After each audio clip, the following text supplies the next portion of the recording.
Guys welcome to my new blog. आज हम जा रहे हैं सुधान के साथ फिर से घूमने। हेलो गाइस, सुधान की साइकिल में आज फिर से प्रॉब्लम आ गई है। ये बोल रहा है कि मेरे साइकिल का नट ढीला हो रहा है, जिससे प्रॉब्लम आ रही है पैडल मारने में, और इसकी गद्दी में भी प्रॉब्लम है। तो हम इसकी साइकिल सही करवाते हैं, फिर मिलते हैं गाइस आपको।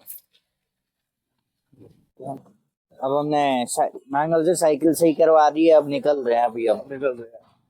हेलो गाइस, जिनके खेत का सामान जल गया था, 1 लाख का नुकसान हो गया था, उनके लिए हमने प्याज और टमाटर और बैगन ले लिया। गाय उसी वक्त खोल दी जिस वक्त हम आए थे, वो देख। हेलो गाइस, अभी हम आ गए हैं।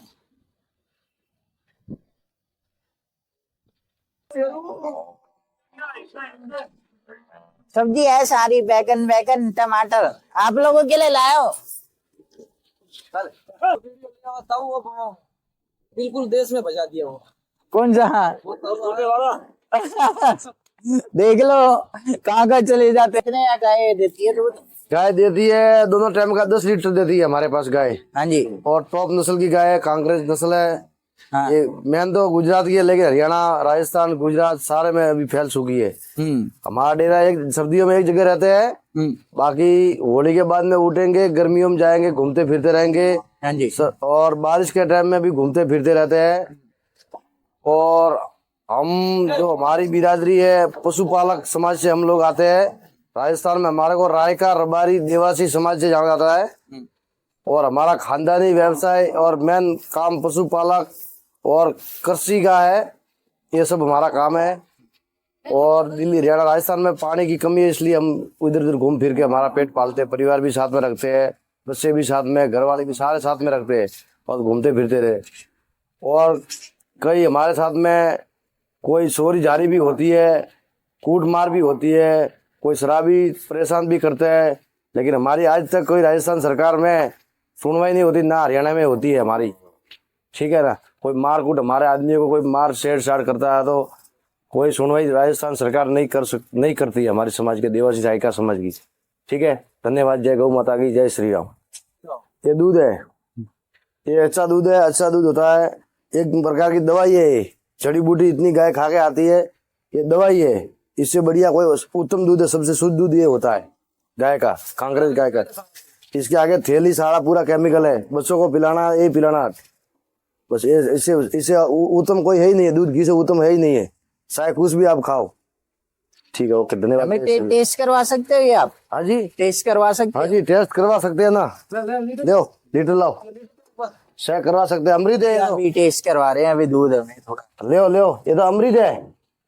ये तो थोड़ा टेस्ट कर ले। जिसका किस्मत होता है उसको ही लो। 60 रुपए लीटर बिकता है दूध, और सबसे बढ़िया उत्तम दूध है, ऊपर से पी लो, सबसे बढ़िया दवाई के तौर पर क्या? हाँ, ये अमृत है, सबसे बढ़िया अमृत दूध शुद्ध है जो अमृत है, यही है जिसके पानी बारिश का पानी थैंक यू। बराबर है। हाँ, ये सबसे बढ़िया है, ये भगजा मजा आ गया। सबसे बढ़िया है। ठीक है, उत्तम दूध है, सबसे बढ़िया। ये अपनी गाय है, देख ले, बारे में बताओ। भाई मेरा नाम सोनूवारी है, मेरा गांव सेवली है। तो अपना गांव और अपना नाम इकट्ठा रखता हूं मैं। और 2012 से हमें एक संगठन निर्माणकर्ता के रूप में काम कर रहे हैं, गोरक्षा दल जिसका नाम रहा है। अब मैं उस संस्था का सदस्य तो नहीं हूँ, क्योंकि मैंने इस्तीफा दे दिया था उस संस्था से किसी कारणवश, राजनीतिक मुद्दों के ऊपर।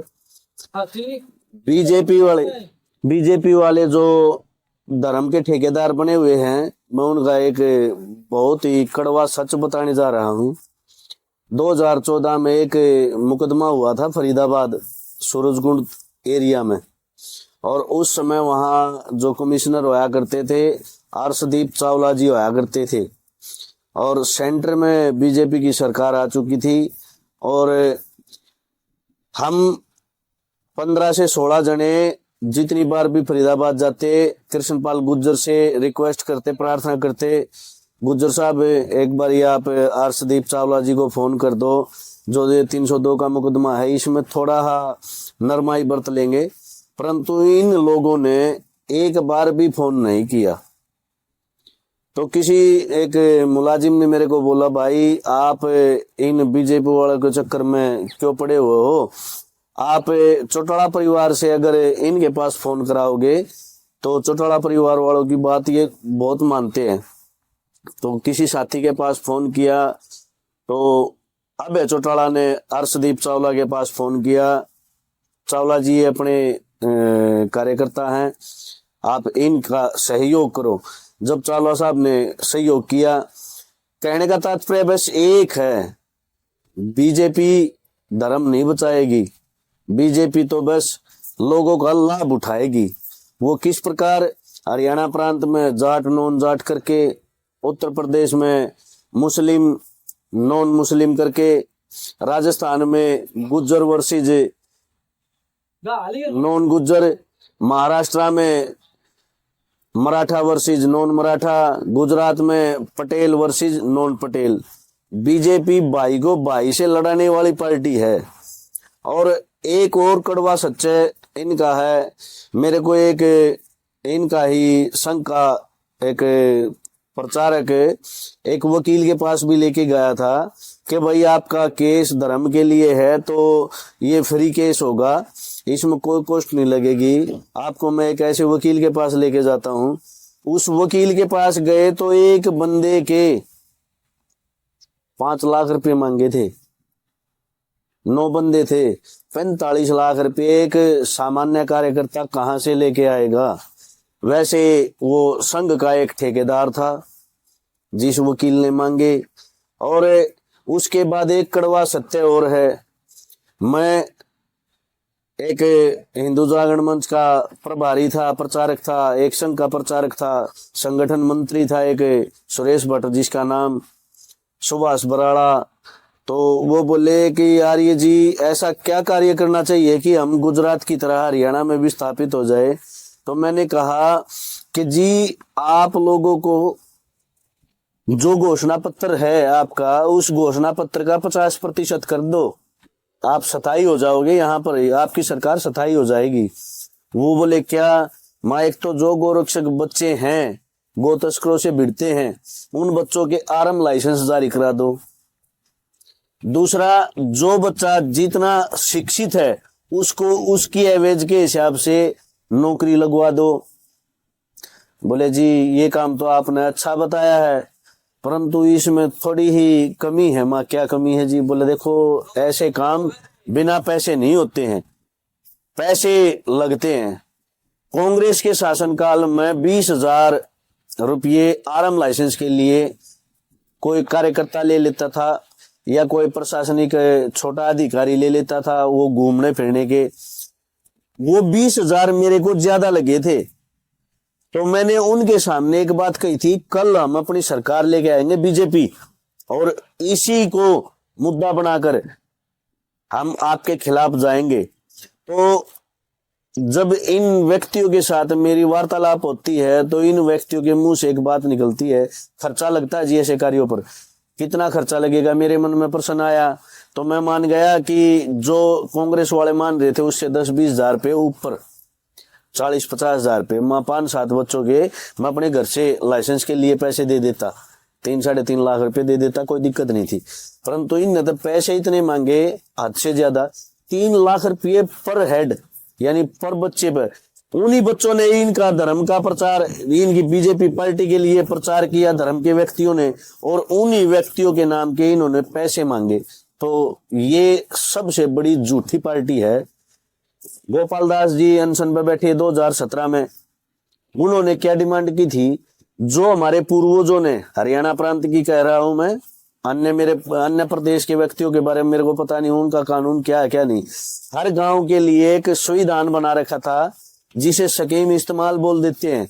उस स्कीम इस्तेमाल में गांव की जमीन गांव के व्यक्तियों ने इस प्रकार बांट रखी थी कि ये जीव जंतुओं के लिए, ये स्कूल के लिए, ये जोड़ के लिए, ये मंदिर के लिए है, ये कब्रिस्तान के लिए है।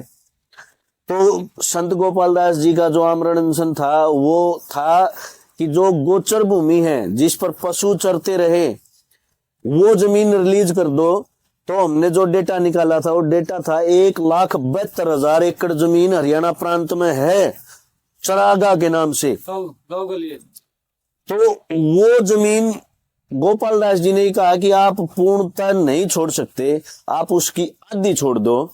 जितनी ये सड़कों पे गाय बैल घूम रहे हैं, सांड घूम रहे हैं, इन सब को हम उसमें आश्रय देंगे। परंतु इस निर्दयी सरकार ने उस महान व्यक्ति के बारे में भी नहीं सोचा। ये तो इस धर्म, गाय के नाम की धर्म की बात कह दी मैंने आपसे। दूसरा, एक आईआईटी कानपुर से एक वैश्य समाज के महान व्यक्ति हुए जिन्होंने गंगा नदी को साफ करवाने के लिए आमरण अनशन किया। उन्होंने वो प्राण त्याग दिए, उनकी जगह भी गोपाल दास जी ने आमरण अनशन किया था। ये बीजेपी सबसे गंदी पार्टी है। कांग्रेस का हमें ये पता था ये हमारे दुश्मन हैं, हमारे विरुद्ध हैं। उसका जब हम किसी व्यक्ति को विश्वास में लेते हैं और उस व्यक्ति को विश्वास में लेने के बाद उसके साथ गलत कर देते हैं तो अगला व्यक्ति हमारे से सचेत हो जाता है। कांग्रेस ने कभी किसी को यह नहीं कहा कि हम आपके लिए, धर्म के लिए काम करेंगे। बीजेपी ने कहा कि धर्म के लिए हम काम करके दिखाएंगे। क्या इस प्रकार का काम करके दिखाएंगे?